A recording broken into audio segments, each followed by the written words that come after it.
Hola a todos, ¿cómo están? Espero que estén muy bien. En este ratito que vamos a tener juntos, voy a conversarles un poco acerca de infecciones de transmisión sexual. Estuve viendo el temario de las jornadas, por lo tanto me voy a basar principalmente en infecciones de transmisión sexual que de por sí son comunes, pero que quizás no son tan conocidas, porque sé que tienen algunas talleres relacionados con lo que es VIH-Sida, entonces en eso no me enfoqué mucho. Y también sé que tienen algún taller, que es el que viene a continuación con mi colega, con la Katy Reidenbach, de virus del papiloma humano. Así que en ese también lo vamos a pasar como bien superficial. En lo otro nos vamos a introducir un poquitito más para conocer lo que les voy a contar a continuación. ¿Se ve bien la pantalla, chiquillos? ¿Me confirman? Se ve súper. Ya, perfecto. Por lo tanto, como les contaba, lo que vamos a ver hoy día principalmente son las generalidades, las vías de contagio de las infecciones de transmisión sexual, las principales consecuencias que estas pueden tener. Como segundo tema, vamos a ver detalladamente cuáles son las infecciones de transmisión sexual, con las manifestaciones clínicas, con el diagnóstico y con el tratamiento que podemos tener para esto. Y por último, la prevención, que es una parte fundamental de las infecciones de transmisión sexual y es una parte fundamental también de mi trabajo como matrona de atención primaria. Primero que nada, la introducción referente a la definición de infecciones de transmisión sexual. Estas constituyen un grupo de patologías que son transmisibles y efectivamente no solamente están enfocadas en un solo sexo, sino que afectan tanto hombres como mujeres a nivel mundial. Afortunadamente son prevenibles, son diagnosticadas y son tratables.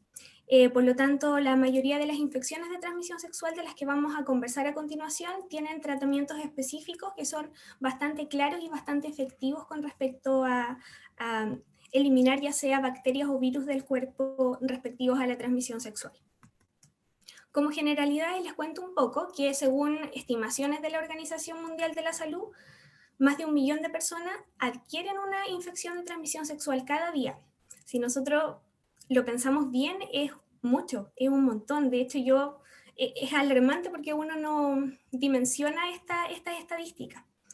Anualmente, unos 500 millones de personas contraen alguna de las 4 infecciones de transmisión sexual que son más prevalentes en el mundo, y estas 4 son la clamidia, la gonorrea, la sífilis o la tricomoniasis, que como les decía quizás no son tan conocidas o tan escuchadas porque siempre escuchamos hablar de la prevención del VIH, de la prevención del virus del papiloma, pero estas otras, que son las más prevalentes en relación a contagio, como que no las escuchamos tan comúnmente.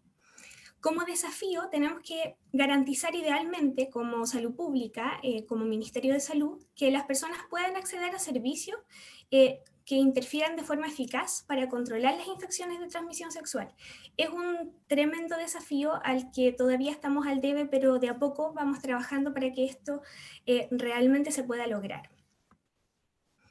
Importante saber con respecto a las infecciones de transmisión sexual que constituyen un grupo de patologías transmisibles cuyo elemento en común, y ahí lo destaqué, es la vía sexual como principal mecanismo de transmisión, pero no es el único, y de eso vamos a conversar en las diapositivas que vienen más adelante. Las manifestaciones clínicas van a comprometer en la mayoría de los casos el área genital, pero también podemos ver en algunos casos con algunas infecciones de transmisión sexual lesiones en la piel, en las mucosas, o incluso en algunos casos manifestaciones sistémicas relacionadas con los sistemas de nuestro organismo. Se pueden clasificar tomando en consideración distintos aspectos, por ejemplo, el agente causal, ya sea bacteria o virus, la patología que producen o los síntomas o manifestaciones clínicas que van a causar cada una. Algunas de ellas tienen manifestaciones clínicas bastante similares y comunes, y tendemos a tener diagnósticos tener que hacer diagnósticos diferenciales en el momento de pesquisarlas, porque se pueden confundir. Como les digo, varias tienen como los mismos síntomas en un inicio. el contagio se contagian principalmente al tener relaciones sexuales sin protección. ¿Y a qué me refiero sin protección? Sin el uso o el uso esporádico, que eso no se menciona siempre, del condón, ya sea masculino, femenino o de las barreras de látex. Muchas veces uno se confía en que en realidad el condón tiene que utilizarlo solamente en el momento de la eyaculación en la relación sexual, pero eso es un concepto súper erróneo. Debemos utilizarlo siempre durante toda la relación sexual para prevenir infecciones de transmisión sexual. Finalmente, estas infecciones de transmisión sexual son una cadena. ¿Y a qué nos referimos con esta cadena de transmisión? Que es la manera en que se transmite la infección de persona a persona. Cuando no se usa condón o se usa de forma esporádica, las ITS se van transmitiendo de una persona en forma de cadena, de una persona a otra.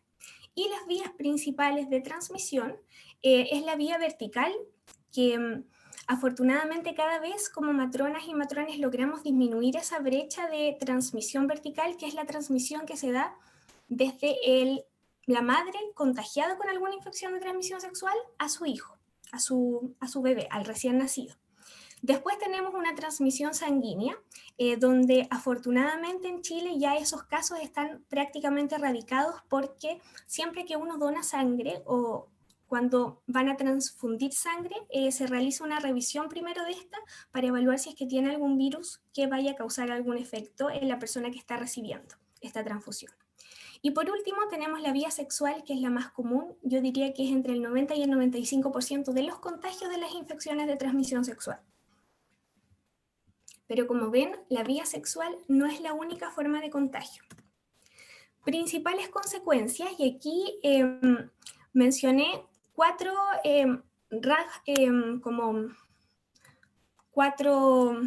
unidades. La primera es lo que es infertilidad y lo que tiene relación con la fertilidad de la mujer, la mayor posibilidad de tener embarazos ectópicos y lo que es la transmisión vertical que recién les comentaba. Luego de esto, también podemos tener más consecuencias relacionadas con procesos de inflamación pelviana, porque estas bacterias pueden también subir por el tracto genital, que sería la vagina, hacia el útero y colonizar y producir alguna infección uterina. A eso nosotros le llamamos proceso inflamatorio pelviano, cuando hay inflamación o infección en la zona del útero, de las tubas uterinas o de los ovarios.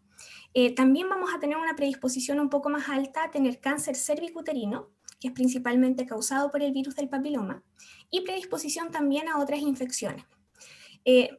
Cualquier infección de transmisión sexual tenemos más predisposición de tener alguna otra. Por ejemplo, personas que tengan VIH es muy probable que puedan adquirir alguna otra infección de transmisión sexual tampoco, si es que no toman las medidas necesarias. ¿Cuáles son los factores de riesgo? Considero tres importantes. El primero es la falta de adecuada información en sexualidad. Creo que no siempre la tenemos y agradezco estas instancias porque realmente son un aporte en relación a educación sexual. Conductas sexuales de riesgo. Hemos visto que las prácticas actuales durante nuestra actividad sexual han cambiado, como poniéndolo de forma, de una práctica más riesgosa a menos riesgosa. Tenemos el sexo anal como principal factor de riesgo para infecciones de transmisión sexual como práctica sexual. Luego tenemos el sexo vaginal con menstruación, el sexo vaginal sin menstruación y por último tenemos el sexo oral. Esa es como la escala en relación a conductas más riesgosas. Y por último también como factor de riesgo la falta de uso de técnicas preventivas, el uso del condón, a pesar de que es una herramienta muy común, muy fácil de adquirir, no toda la gente sabe realmente cómo utilizarla. Y muchas veces la utilizamos de manera incorrecta, causando finalmente estas consecuencias relacionadas con las infecciones de transmisión sexual. Y ahora que ya vimos la parte general, las generalidades, se me seca un poquitito la boca, así que voy a tomar un poquitito de agua. Les muestro lo que son las ITS más frecuentes. Yo como matrona de atención primaria, la verdad es que una de las que más veo son los condilomas acuminados. Condilomas y tricomonas. Serían como las dos más fáciles de diagnosticar en la clínica visual principalmente. pero como les decía al principio, las que tienen más prevalencia son la sífilis, gonorrea, la clamidia y las tricomonas.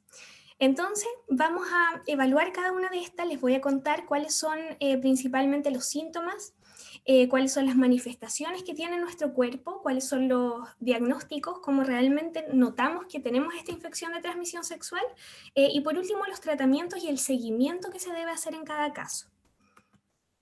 Primero vamos a conversar un poco acerca de la sífilis. Es una infección de transmisión sexual sistémica. ¿A qué me refiero sistémica? A que tiene manifestaciones sistémicas en nuestro cuerpo, no es solamente que aparezca en la zona genital. Es causada por el treponema pallidum y cuyos síntomas van avanzando a medida que avanza la enfermedad. Tenemos distintos niveles de contagio en la sífilis. Las primeras manifestaciones clínicas son principalmente las lesiones cutáneas de formas precoces contagiosas y manifestaciones también las formas tardías no son contagiosas. O sea, aquí tenemos que dividir la sífilis, si es que me siguen con el cursor, en sífilis precoz y sífilis tardía. El límite entre sífilis precoz y sífilis tardía es 1 año. Esto quiere decir que si ya llevamos más de 1 año con la infección en nuestro organismo, pasamos a tener una sífilis tardía. Dentro de la sífilis precoz, si es que me siguen en este cuadrito de por acá, vamos a tener una sífilis primaria, secundaria o latente precoz. Y luego en la sífilis tardía, que sería pasado el año del contagio, vamos a tener una sífilis latente tardía o una sífilis terciaria. Después, cuando ya tenemos, por ejemplo, transmisión vertical o más manifestaciones sistémicas, vamos a tener una sífilis congénita precoz, sífilis congénita tardía e incluso llegar a la parte un poco más grave de la enfermedad, que sería la neurosífilis, y puede ser también precoz o tardía. Con esto, lo que quiero que quede claro es relacionada con el contagio. Cuando tenemos estas lesiones cutáneas, antes del primer año, que en realidad muchas veces nosotros no nos damos cuenta, porque para diagnosticar esta infección de transmisión sexual se hace un examen de rutina llamado RPR o VDRL, que es como de rutina, como les digo, como el test de ELISA que se realiza para el VIH. Entonces, como matronas, nosotros lo ideal es que lo pidamos una vez al año. Por lo tanto, el primer año muy difícilmente vamos a tener lesiones o manifestaciones de la enfermedad, pero sí podemos estar contagiando. El riesgo de transmisión por vía de exposición según la etapa clínica de la sífilis va a depender de si es vía sexual, vía sanguínea o transmisión vertical el contagio. Y va a depender de la etapa de la persona que contagia. Por ejemplo, si estamos en etapa de incubación solamente y tenemos actividad sexual de riesgo, es muy probable que no vayamos a contagiar. Pero si tenemos sífilis primaria o secundaria, es muy probable que sí vayamos a contagiar con una alta posibilidad. Y así sucesivamente con distintas vías de transmisión y con distintos momentos de incubación de la sífilis. Aquí les muestro una foto que es como bastante común cuando uno busca en relación a los síntomas que produce en nuestro cuerpo la sífilis. Bueno, el diagnóstico de sífilis es el resultado de la correlación entre la clínica, o sea, lo que nosotros vemos, y los exámenes de laboratorio y los antecedentes epidemiológicos. Como les decía, el examen de laboratorio principal que nosotros solicitamos es el VDRL o el RPR, va a depender de lo que se haga en cada centro de salud.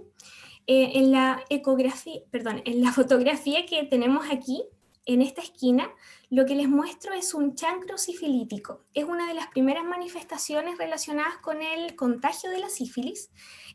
Principalmente se da como en la zona de contagio. En general aparece o en la zona genital o en la zona bucal. Y luego de esto, como vemos la palma de esta mano con algunas manchas, esa es como una manifestación sistémica de la sífilis, y estas manchas pueden aparecer tanto en brazos, en manos, en la espalda, la verdad es que en todo el cuerpo. Como tratamiento les comento que afortunadamente tenemos un tratamiento antibiótico bastante efectivo y específico. Se utiliza penicilina con benzatina. Se dan 2 dosis, la primera dosis es en el momento del diagnóstico y luego pasando unos días se realiza la segunda aplicación, la segunda dosis. La forma o sea, los antibióticos que se van a utilizar, que también puede ser doxiciclina y tetraciclina, va a depender siempre de la etapa de la sífilis en que nos encontremos. A toda persona que es tratada por sífilis en cualquier etapa se le debe realizar un seguimiento serológico con el test no treponémico, porque nosotros realizamos en atención primaria, como les comentaba, RPR o BDRL, y eso se manda a un laboratorio en atención terciaria en el hospital, donde le aplican un test un poco más específico referente a lo que es el treponema. Y este se debe realizar nuevamente al mes, a los 3 meses, a los 6 meses y al año post tratamiento. Es muy importante que, como estos son infecciones de transmisión sexual, los contactos sexuales que son declarados del usuario o usuaria con sífilis deben ser citados a control, tomarle los exámenes, evaluados y tratados siempre en caso de que tengamos algún resultado positivo. Ya, seguimos entonces. Luego de esto vamos a pasar a la infección sexual, de transmisión sexual, perdón, que se llama gonorrea. La gonorrea es una enfermedad causada por una bacteria. ¿Por qué destaqué bacteria? Porque hay algunas infecciones que son causadas por bacterias y otras que son causadas por virus. Las que son causadas por bacterias generalmente tienen un tratamiento mucho más específico y que va como al grano y de lleno corta la transmisión de la enfermedad. En cambio, las infecciones de transmisión sexual causadas por un virus no tienen cura. Tenemos solamente algunos medicamentos que nos ayudan a disminuir la sintomatología, pero no nos refieren la posibilidad de cortar hasta ahí el contagio. Entonces, como les decía, la gonorrea es causada por la bacteria Neisseria gonorrea, es un diplococo gram negativo, puede infectar principalmente diferentes tipos de mucosa, no solamente la mucosa vaginal, pero de preferencia está en la uretra en el hombre y en el cuello uterino en la mujer, ¿ya? Las manifestaciones clínicas, lo primero, la principal manifestación clínica es la secreción uretral purulenta o mucopurulenta en el hombre y cervical en la mujer. La mayoría de las mujeres no son tan sintomáticas a gonorrea. Los hombres refieren más sintomatología. Después les voy a mostrar algunas fotografías.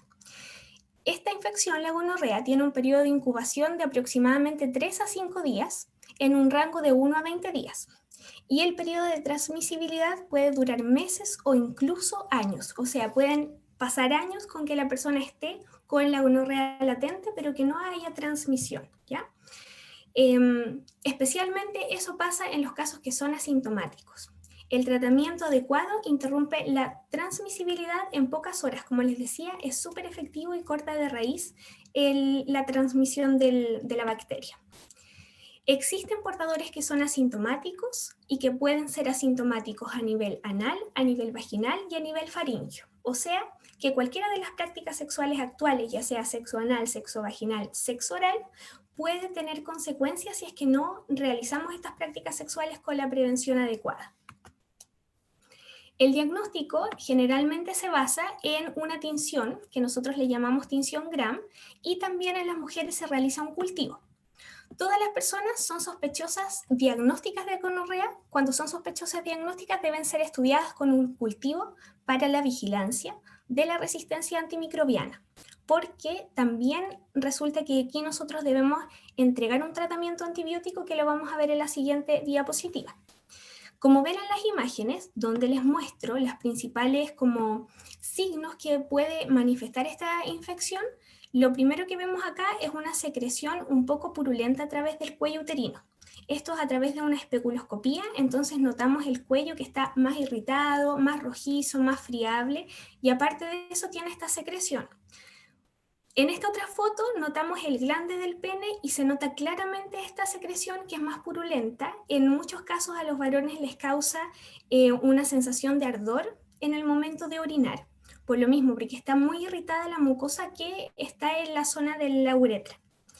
En mujeres vamos a encontrar una secreción cervical purulenta, un examen de laboratorio que sea compatible con la gonorrea y cuando generalmente esto se da cuando hay contacto sexual con un caso confirmado. O sea, nosotros sabemos que tuvimos actividad sexual con una persona que tuvo gonorrea o que tiene gonorrea. Lo mismo pasa en los hombres, en este caso sí vamos a tener una secreción uretral purulenta a través del glande y del prepucio del pene. Aquí no se hace un cultivo, principalmente se hace esta prueba de tinción Gram, y también suele aparecer cuando tenemos un contacto sexual con un caso confirmado de gonorrea. El tratamiento es antibiótico, principalmente se utiliza el antibiótico ceftriaxona, y todo laboratorio que obtenga el cultivo de gonococo positivo debe enviar la cepa del gonococo, porque el gonococo puede ser de varias cepas, al Instituto de Salud Pública para efectos de vigilancia, porque esta es una infección de transmisión sexual que necesita notificación. No todas necesitan notificación, pero la gonorrea es una de ellas para poder seguir el proceso de evaluar los posibles contagios que tuvo esta persona y cuáles son las parejas sexuales que tuvo y que podrían estar contagiadas. Se debe citar a seguimiento a los 7 días posterior al tratamiento con el antibiótico para la repetición de los exámenes de laboratorio, la repetición del cultivo en caso de ser necesario, y así, cuando ya tenemos el resultado, vamos a poder confirmar la curación de la infección y la imposibilidad de seguir transmitiéndola. Otra de las infecciones de transmisión sexual frecuente es la clamidia trachomatis, y esta es muy, chiquillos, muy similar a lo que es la gonorrea, pero no es gonocócica. Entonces, primero uno piensa, siempre cuando ve esto, una clamidia, uno siempre piensa en gonorrea primero. Entonces tenemos que tener como diagnóstico diferencial que podría ser incluso una clamidia. Es un síndrome clínico causado por diversos agentes patógenos, siendo la principal etiología la clamidia trachomatis, que es el nombre que le da a la infección de transmisión sexual. Los hallazgos clínicos en la visualización de esta infección son similares a los de la gonorrea, como les decía yo, la gonorrea aguda cuando ya causa esta secreción purulenta, pero en general tienden a ser de menor intensidad, o sea que suelen molestar menos. Se presenta con secreción uretral escasa, no como la gonorrea, que era una secreción mucho más notoria. También presenta molestias en la mucosa, puede haber molestias al orinar, que sería la disuria, y el periodo de incubación de esta infección de transmisión sexual es entre 7 a 21 días. La cervicitis, que sería como esta salida de líquido purulento a través del cérvix, se manifiesta con descarga cervical de aspecto mucopurulento, o sea que también tiene células mucosas, y el cérvix puede estar friable y sangrar con facilidad, lo que era muy similar a la diapositiva anterior que yo les mostré con respecto a ese cuello de útero que estaba con secreción. En relación a las manifestaciones clínicas, en mujeres vamos a tener lo que es la cervicitis, que yo se los muestro en esta imagen que está acá al lado. Lo primero que vemos es un cuello uterino que está sanito, normal, sin secreción, y la cervicitis notamos un cuello uterino que está enrojecido, friable y con secreción. También podemos tener en mujeres salpingitis, que sería la inflamación de las tubas uterinas, proceso inflamatorio pelviano, embarazo ectópico, e incluso si es que no hay tratamiento luego podemos causar infertilidad. En hombres podemos tener una epididimitis, que les muestro en la fotografía, es la inflamación del epidídimo. Podemos tener proctitis, que es la inflamación de la próstata, y artritis o tenosinovitis,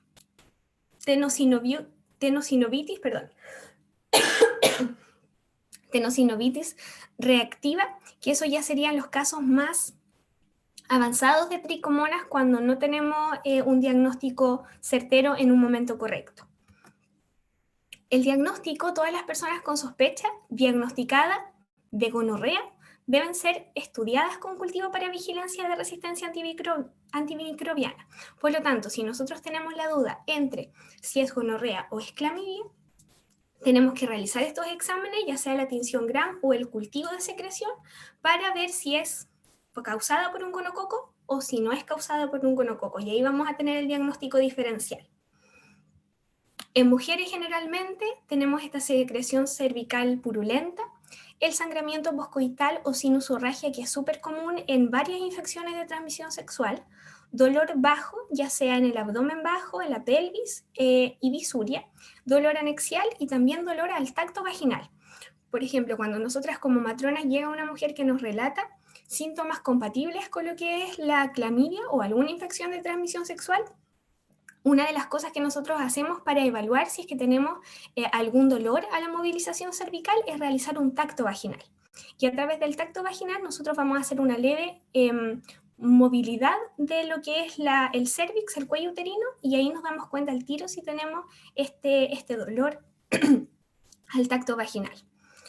En los hombres vamos a tener esta secreción uretral mucosa, la tinción Gram, que sería el examen, debería ser compatible, y vamos a tener probablemente una recurrencia de este flujo uretral que, a pesar de que demos tratamiento para la gonorrea, no se pasa, se mantiene. Entonces ahí notamos al tiro que probablemente no sea gonorrea y que pueda ser clamidia.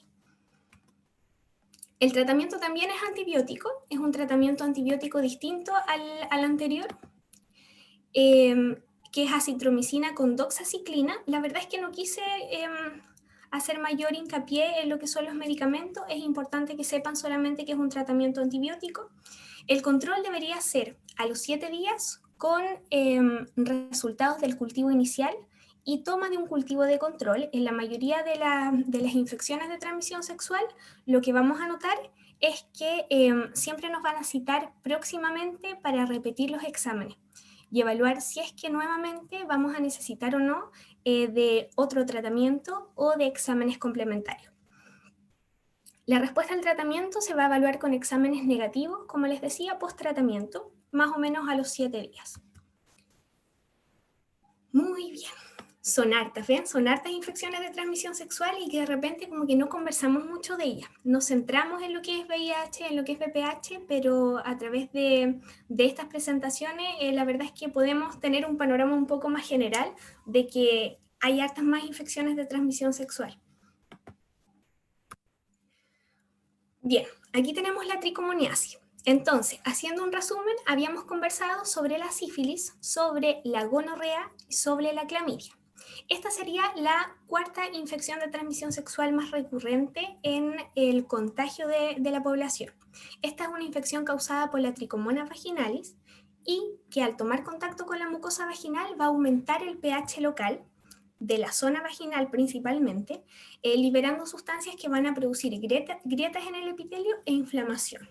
Es muy probable que cuando nosotros nos encontremos con una tricomoniasis vayamos a notar una inflamación importante de la zona vulvar, porque en general, como se muestra acá, el pH va a aumentar y tiende a causar, por ejemplo, estas grietas, estas lesiones. Entonces ahí tenemos que poner siempre ojo cuando queremos realizar un diagnóstico. Las manifestaciones clínicas, la mayoría de las mujeres tiende a ser asintomática. Entre el 10% al 50% son asintomáticas. Y puede manifestarse la tricomoniasis de forma aguda o de forma crónica. De forma aguda quiere decir que se manifiesta en un solo episodio y que gracias al tratamiento que nos pueden entregar, ya finalizamos el periodo de contagio que vamos a tener y no debería volver a producirse. Pero también existen en algunas mujeres que tienen tricomoniasis crónica y constantemente están sometidas a tratamiento para tricomonas donde el flujo no cede al tratamiento, etc. Y en hombres, la mayoría de los hombres infectados son asintomáticos, así que tienden a tener muy pocos síntomas cuando se contagian. En relación a las manifestaciones clínicas, los signos y síntomas típicos de la forma aguda de la vaginitis causada por lo que es la tricomona son la leucorrea, o sea, muy relacionado con lo que es la cervicitis, muy parecido. Es una descarga vaginal de tipo amarilla verdosa, que nosotros al examen la notamos así como con burbujitas.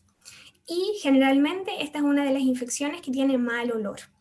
Tiene un olor a pescado que es muy característico. También muchas veces tiene sangramiento anormal o poscoital o descarga vaginal de color café y picazón. Por lo tanto, como les decía, muchas de las infecciones de transmisión sexual tienen síntomas bastante similares. Entonces, son como los exámenes los que realmente nos hacen evaluar de qué infección de transmisión sexual estamos enfrentándonos. Otros síntomas que sugieren por infección por la tricomonas son el pH vaginal elevado, la presencia de leucocitosis vaginal, que eso se ve al examen con el cultivo vaginal, y eritema vulvar, que era lo que les hablaba al principio cuando comenzamos acerca de la tricomona, donde uno a la clínica ve que la vulva de la usuaria está muy irritada, inflamada, dolorosa, etc. El diagnóstico en general son clínico, o sea, visual, y debería ser concordante con los exámenes de laboratorio que se solicitan, que en general el gold standard o el examen más solicitado para diagnosticar lo que es la tricomona sería el cultivo, ¿ya? Y examen microscópico también. Como ven acá, podemos notar que tenemos una descarga a través de del cuello uterino.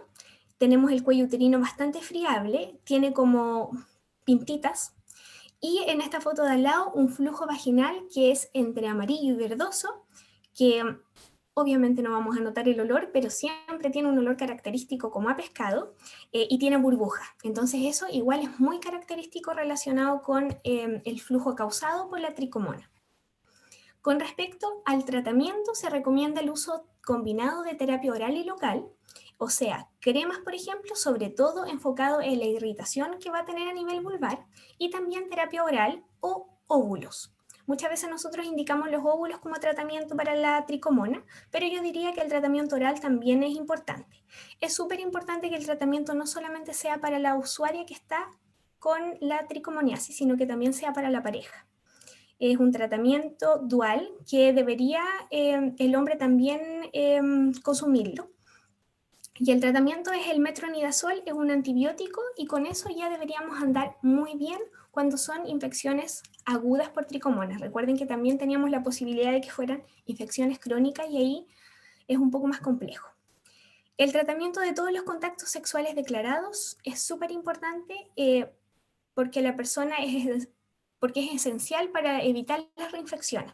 Entonces, tenemos que tratar tanto a la mujer como a la pareja, porque si no vamos a tener una reinfección. Probablemente la mujer solamente va a tener el tratamiento, va a eliminar la tricomona de su organismo, pero aún así la pareja puede seguir contagiándola si es que no se trata tan bien. Es importante esperar entonces remisiones de los signos y de los síntomas. Muy comúnmente yo en atención primaria lo veo.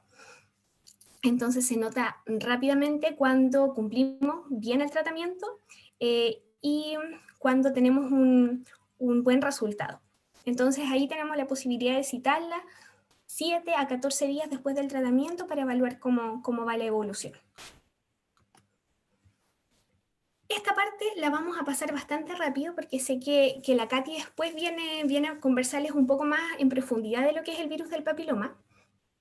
Pero el condiloma, como les contaba en un principio, es una de las infecciones de transmisión sexual que más comúnmente se ve en atención primaria.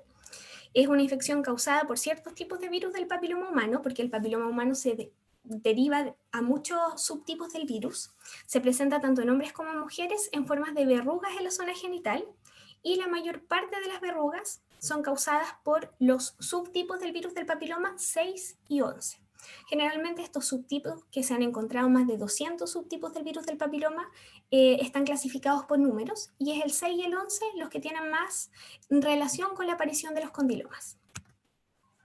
La manifestación clínica, bueno, la mayoría de las infecciones por VPH son subclínicas o no detectables, principalmente causado por otros subtipos del virus que, por ejemplo, tienen relación con lo que es el cáncer cervicuterino, donde ahí tenemos casi nulas manifestaciones.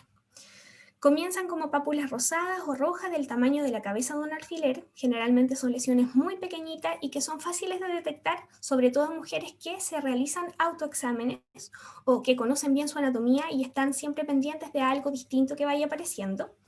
La ubicación de estas verrugas depende del sitio de inoculación, con un periodo de incubación que va a variar entre 1 a 6 meses desde el contagio. Se desarrolla en superficies húmedas como debajo del prepucio, son súper comunes ahí las verrugas genitales, en el meato urinario, en la uretra en los hombres, y en la mujer aparecen principalmente en la vulva, en lo que son las paredes vaginales, en el cuello uterino, y yo las veo muy comúnmente ahí en la región perianal. también he visto lesiones en la mucosa bucal por el tema del sexo oral, y eso ocurre en ambos sexos, no solamente en el sexo femenino. El diagnóstico yo diría que en un 80% es clínico, porque las lesiones papilomatosas son de por sí muy características con este aspecto como a coliflor. Pueden ser únicas o múltiples, como les decía, en casos donde hay mujeres que realmente conocen su anatomía y notan cualquier cambio que haya, tienden a ser únicas porque aparece una sola y ya se dieron cuenta y ya consultaron a tiempo, pero en mujeres o en hombres que en realidad no se autoexploran, es muy fácil encontrar lesiones de forma múltiple, que es como las vemos en las imágenes hacia abajo. En la primera imagen notamos la imagen del pene, que tiene varios condilomas. En la segunda imagen también tenemos un condiloma, y en esta que tenemos la zona vulvar, tenemos en las paredes vulvares, en los labios menores, cierta aparición de estas verruguitas. Con respecto a la parte de diagnóstico para evaluar si realmente es causado esto por el virus del papiloma, se refiere a una biopsia, que solamente se da en casos justificados, cuando hay diagnóstico dudoso, porque a veces tienen relación también con lo que son los moluscos contagiosos, que tienden a ser a veces similares en como la característica a la clínica, en lo que vemos cuando hacemos el diagnóstico, sobre todo cuando son poquititos y cuando son pequeños. Y muchas veces son lesiones que no responden a terapia, entonces aunque uno esté realizando la terapia que corresponde, aún así la lesión no se va. Y por eso también piden biopsia en algunas ocasiones. El tratamiento lo vamos a dividir en dos tipos. Pueden ser tratamientos que son autoaplicados o aplicados por los profesionales de salud. En los autoaplicados tenemos la podofilotoxina y el imiquimod, que son dos soluciones que se aplican directamente en la verruga genital, que se aplican con una periodicidad estricta, ya sea una vez a la semana, va a depender de la dosis y del medicamento, y tiende a desaparecer la lesión como al mes aproximadamente de comenzar con la terapia, a las semanas o al mes. No siempre va a servir este tratamiento autoaplicado, sobre todo cuando tenemos más de una lesión. Y los tratamientos aplicados por profesionales, tenemos la crioterapia con nitrógeno líquido, que es quemar la verruga, el podofilino, que también es una solución que se aplica específicamente en el área de la verruga, en el área afectada, y cuando ya es una lesión muy invasiva, se prefiere también escisión quirúrgica, que sería como la remoción quirúrgica de estas verrugas genitales. Las verrugas no tratadas pueden desaparecer de forma espontánea, o sea, hay hombres y mujeres que cursan en algún momento de su vida con alguna verruga causada por el virus del papiloma y que no se dan ni cuenta y la verruga desaparece. En menores de 30 años tenemos una posibilidad mucho más alta de que nuestro propio sistema inmune elimine el virus del cuerpo. Entonces puede ser que en algún momento de nuestra vida aparezca una lesión y que después ya no volvamos a verla nuevamente. A veces permanecen en número y aumentan de tamaño y de número. A todo paciente tratado con resolución clínica de las lesiones, o sea, que sea algo aplicado por el profesional de salud, se debe enseñar cómo hacerse el autoexamen para examinar bien la zona genital o la zona en donde aparezcan comúnmente estas lesiones con condilomatosis, y citar en 3 meses al control. Y las mujeres, cuando ya tienen el antecedente de haber tenido el virus del papiloma a través de la aparición de estas verrugas genitales, se les recomienda realizar el examen del Papa Nicolau de forma anual. Esos serían como los principales tratamientos. Por último, ya vamos terminando, me queda muy poquitito, hablamos del herpes genital, donde tenemos una infección viral que va a producir ampollas, llagas dolorosas en los órganos genitales. Son muy parecidas a las aftas que aparecen ya sea en la boca, en la nariz, cuando nos bajan las defensas. Causa este virus un cuadro infeccioso recurrente en el ser humano y comprende dos tipos virales, el virus herpes simple tipo 1 y el virus herpes simple tipo 2. Uno sería herpes labial, el tipo 1, y el tipo 2 sería el herpes genital, pero en realidad en la zona genital hemos encontrado virus herpes simple 1 y en la zona bucal del 2 por las prácticas sexuales actuales. Como manifestaciones clínicas, principalmente, la infección primaria por el virus del herpes simple suele ser asintomática al principio, seguido por periodos de latencia y posteriores reactivaciones. O sea, a veces nos baja las defensas y nos va a aparecer algún signo o síntoma del virus. En los casos sintomáticos, el cuadro clínico se inicia con un pródromo caracterizado por lo que es el prurito y el ardor, mucha picazón asociada a una placa eritematosa o a una lesión que está localizada en el genital. Las vesículas generalmente pueden ser múltiples, como les vamos a ver en las fotos de a continuación. Se ubican en el glande, en el prepucio, en el cuerpo del pene y en la vulva o cuello uterino de la mujer.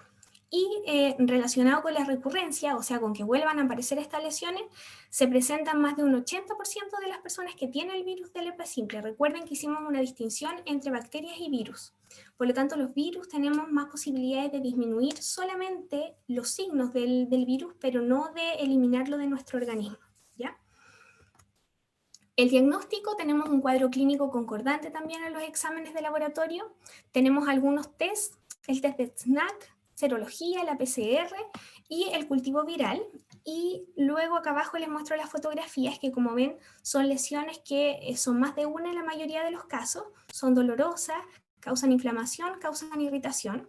Esto es zona genital femenina. Y por último tenemos aquí esta foto del glande del pene y del prepucio también en parte, donde tenemos estas lesiones por virus herpes simple. Como este es un virus, tenemos un tratamiento que es antiviral. Se debe utilizar tratamiento farmacológico vía oral. Y el tratamiento tópico no siempre ha demostrado como un buen resultado. Entonces, en general, más que poner crema en la zona de la lesión, se recomienda el uso de pastillas. Y aquí sería la aciclovir o el valaciclovir, que son los tratamientos antivirales. El paciente debe ser seguido siempre hasta la remisión de los síntomas, o sea, hasta que ya no notemos lesiones. Y la remisión de los síntomas, como les dije en un principio, no indica que el virus fue eliminado, pero sí reduce la transmisibilidad, o sea, la posibilidad de contagio es mucho más baja cuando nosotros no tenemos la lesión evidente. Y ya nos vamos con la última parte, que es la parte de prevención de las infecciones de transmisión sexual, y aquí quise incluir a todos los grupos, relacionados principalmente con la prevención del condón. Lo primero es el condón masculino, que revisamos aquí, que debe utilizarse todo el acto sexual, como les dije en un principio, en todas las relaciones sexuales.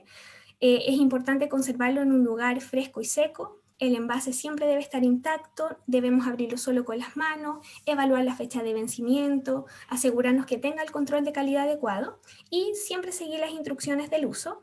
La mayoría de las personas refiere saber cómo utilizar el condón, pero igual es importante que si es que somos profesionales de la salud, nosotros realicemos una consejería y que tengamos como un feedback, una respuesta de la persona que está frente a nosotros y que nos indique él cómo aprendió a utilizar estas barreras de protección, para nosotros tener un panorama más claro si realmente utiliza bien estas medidas de prevención o no.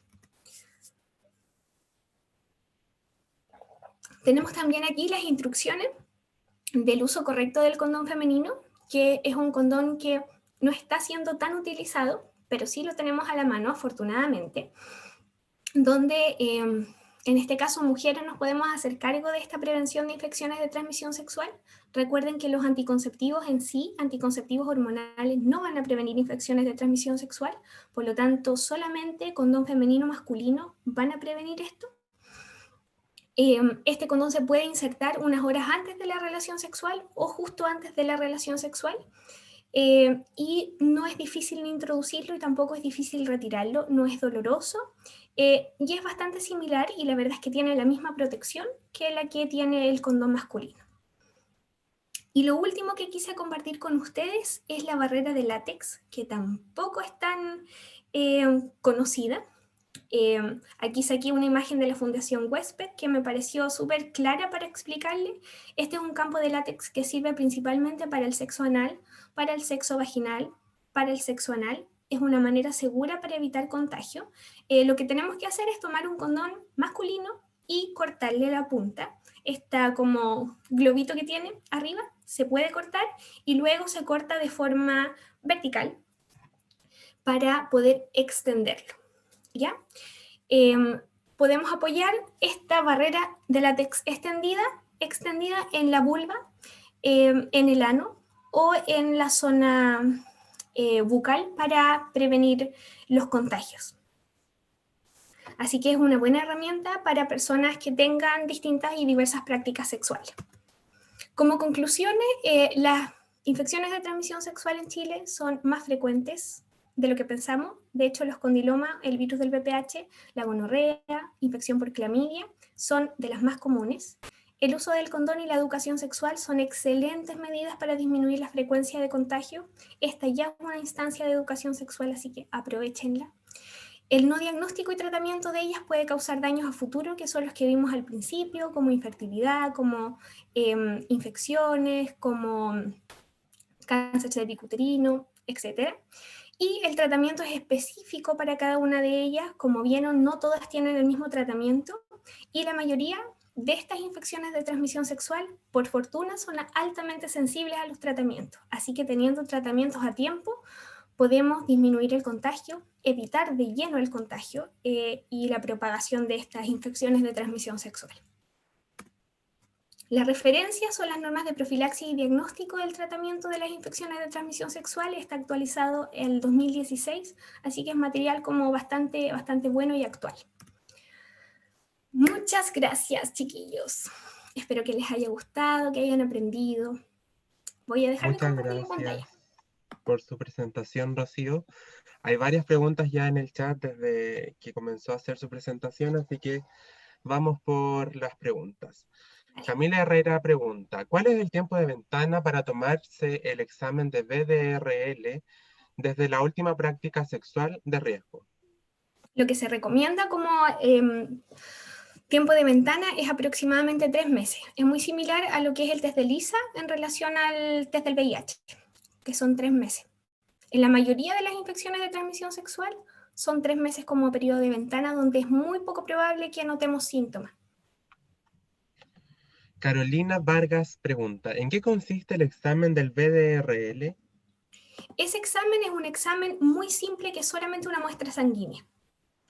No es nada distinto, generalmente se toma de forma concomitante incluso con otros exámenes, ya sea por ejemplo que pedimos el examen de glucosa, el examen de colesterol, y aparte le podemos adicionar de forma preventiva el examen del RPR. Súper. También preguntan, ¿qué es la tinción de Gram y el cultivo? El cultivo se realiza a través de el examen clínico cuando nosotros hacemos la especuloscopía, la revisión genital, a través de un pequeño, a ver, ¿cómo explicarlo? Como un cotonito. Entonces, nosotros tomamos a través de ese cotonito una muestra del flujo. Y eso se va al laboratorio y te indica si es que realmente teníamos la presencia de la infección de transmisión sexual que estábamos pensando. Y la tinción de Gram se pone en un portaobjeto, se tiñe con un líquido especial, pero en realidad eso no es algo que nosotros realicemos de forma común en el centro de salud en atención primaria. Eso ya son exámenes que se realizan en atención secundaria o terciaria. Jocelyn Maripán pregunta, ¿la salpingitis siempre se dará por alguna infección de transmisión sexual? No siempre. Hay otros casos donde la salpingitis se da no relacionada con infecciones de transmisión sexual, pero siempre que haya este signo clínico de, por ejemplo, dolor en alguno de los cuadrantes abdominales o en la fosa ilíaca, muy cercano a donde está la tuba uterina, tenemos que pensar en infección de transmisión sexual. Súper. Camila Herrera también pregunta, ¿qué es el dolor anexial al tacto vaginal? El dolor anexial es el dolor de los anexos y a los anexos nos referimos con las tubas uterinas o trompas de falopio anteriormente conocidas. Eso es el dolor a los anexos. Catherine Guzmán pregunta, hola, algunas hepatitis también se consideran ITS. Mi Sí, duda es si en CESFAM la matrona hace la solicitud de examen para hepatitis o hay que ir a otro lugar. nosotros como matronas podemos hacer la solicitud de ese examen y efectivamente la hepatitis B es la que se considera infección de transmisión sexual. Actualmente como protocolo nosotras a todas las embarazadas les solicitamos como de primera batería de exámenes la prueba de la hepatitis B, que es una muestra sanguínea solamente. Pero si la mujer refiere querer realizársela, aunque no esté con embarazo, igual la podemos solicitar. Súper. Nora Olivares pregunta, en caso de tratar los condilomas, ¿pueden volver a aparecer? Completamente probable. De hecho, uno de las acciones más frecuentes que tenemos en la atención primaria es la reaparición de condiloma, porque como les decía al principio es un virus y este virus es muy poco probable que lo vayamos a eliminar del cuerpo. Existe la posibilidad de que nuestro sistema inmune lo elimine, pero existe la posibilidad de que no lo haga. Entonces eso quiere decir que nuestras defensas cuando están bajas vamos a tener más predisposición de que estas verrugas aparezcan y se hagan visibles. Súper. Adriana Garrido pregunta, hola, muy buena presentación. Mi Gracias. duda es con respecto al tratamiento de la sífilis, ya que si bien existen otros tratamientos además de la penicilina, en el caso de embarazadas y por el riesgo de sífilis congénita, se Ujú. recomienda utilizar otro medicamento que no sea penicilina en caso de alergia, por ejemplo. Sí, en caso de alergia, la doxaciclina generalmente se recomienda o la acitromicina. Va a depender de cada caso en realidad, pero sí, hay distintas opciones. Yo la verdad es que no quise profundizar mucho en tratamientos porque sentí que síntomas y dejar claro que es un tratamiento antibiótico era como lo más importante para la jornada. Súper, sí. Gustavo Burgos pregunta, ¿se puede hacer una barrera de látex a partir de un condón vaginal? También se podría realizar, sí, porque el condón vaginal también tiene esta forma de tubo. Por lo tanto, podemos realizarla también con esto, sobre todo a mujeres que tengan, por ejemplo, alergia al látex, que es el principal material del condón masculino. El condón femenino no está hecho de nitrilo, entonces no debería causar esta alergia que causan los otros condones, así que sería súper buena herramienta para poder utilizarlo como barrera de látex. Ahí sería una barrera de protección, más que de Exacto, látex, sí, me equivoco. para Barrera de protección. embarazados. Javiera Carrasco también pregunta, ¿en APS la matrona toma los exámenes de estas ITS o debe derivar? ¿La matrona General, puede recetar los medicamentos? generalmente nosotros lo que podemos tomar son los cultivos. Eso los tomamos sin problema. Y medicamentos, solo algunos. Por ejemplo, podemos recetar el metronidazol, pero los otros antibióticos como la penicilina con benzatina, acitromicina, no son de orden de matrona, no podemos recetarlos nosotros. Entonces ahí ya se requiere una derivación al sector secundario, al sistema secundario. Muchas veces tenemos una buena relación con los colegas médicos de nuestro centro de salud y cuando estamos seguras del diagnóstico, sobre todo cuando necesitamos, por ejemplo, la primera dosis de la sífilis por un resultado reactivo del examen, los médicos nos ayudan con la receta y nosotros realizamos la primera aplicación de la terapia. Súper. Mirna pregunta, ¿de cuánto es el periodo de incubación del VPH? Desde que lo tengo hasta cuando tengo síntomas.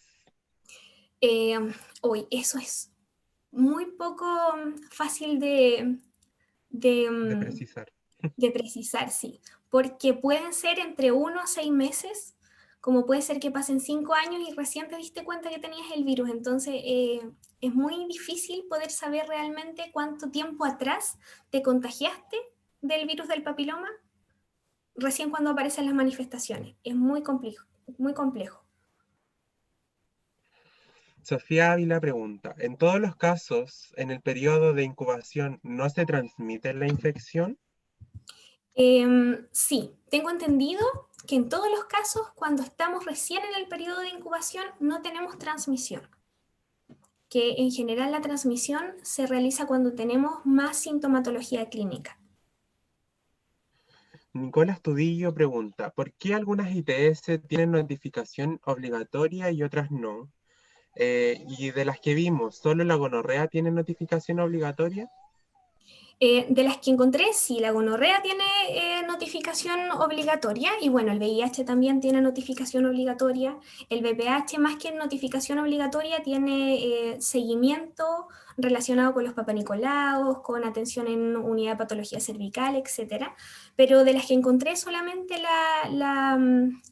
la tricomona, la clamidia tiene notificación. Pero la verdad es que en general se realiza por el seguimiento de las parejas, la notificación, y por los posibles efectos adversos que puedan causar en nuestro organismo al corto y a largo plazo. Constanza Canales pregunta, ¿la notificación tiene que ser con consentimiento? Me refiero a que si una persona que tiene una ITS y no quiere notificarlo, ¿qué pasa? Hoy me ha pasado, es que ya ahí entraría a no dar una respuesta clara, porque nunca me ha pasado que alguien no quiera notificar. Entonces no he estado en ese caso y la verdad no sabría el manejo en ese caso, tendría que entrar a averiguarlo, Súper. pero lo voy a averiguar. Javiera Carrasco pregunta, ¿cuál es el nivel secundario? El nivel secundario son los policlínicos que están anexados a los hospitales, ya sea el policlínico de infecciones de transmisión sexual, de unidad de patología cervical, de unidad de patología mamaria. Esa sería como la atención secundaria, donde nosotros como matrones igual nos podemos desempeñar. Ahí aparecieron otras preguntas. Camila Herrera pregunta, otra duda. ¿El anillo del condón se puede cortar con tijera para hacer una barrera de látex o solo se debe tirar con las manos? Es que cuando tú haces la barrera de látex, pero tú dices del condón, no sé si me habla del condón femenino o masculino, porque los dos tienen Del como un masculino. anillo en la zona de abajo. Del de No, del pene, dice. masculino. Ya, esa está la opción de cortar la parte del anillo, porque generalmente eso como que recoge un poco la barrera de látex, entonces se puede cortar y se puede dejar perfectamente un cuadrado. Claro. Cortar la parte superior e inferior, que igual da como más expansión al Exacto. preservativo. Gracias. Michelle Basaur pregunta, ¿las pápulas perladas en el pene del hombre nos habla de alguna ITS, mala higiene o es normal? Depende del caso a caso. En la mayoría de los casos yo diría que es normal. Es normal, Pero sí. muchas veces se puede asociar a otra sintomatología también cuando lo asociamos a infecciones de transmisión sexual. No solamente son las pápulas perladas, sino que también hay un olor característico en la zona peneana, secreciones a través del prepucio, etc. Sí, pero en sí las pápulas son normales, no se asocian ni a mala higiene ni a ITS por lo general. Stephanie, Carla, perdón, Pereira pregunta, al derivar a nivel secundario, ¿sería a una CES y se debe derivar con una batería de exámenes además del PAP?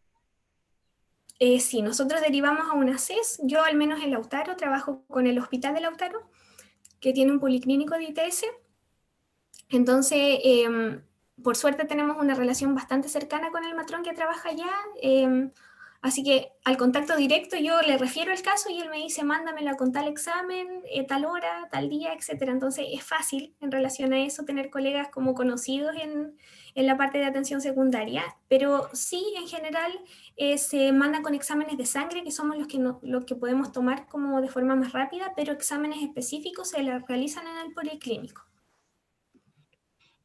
Ya las últimas dos preguntas para ya después dar paso a la siguiente exposición. De la siguiente pregunta es, ¿la tricomoniasis es común en hombres? Tenía entendido que la mayoría es asintomática. Sí, es poco común en hombres. Los hombres tienden a ser como más portadores.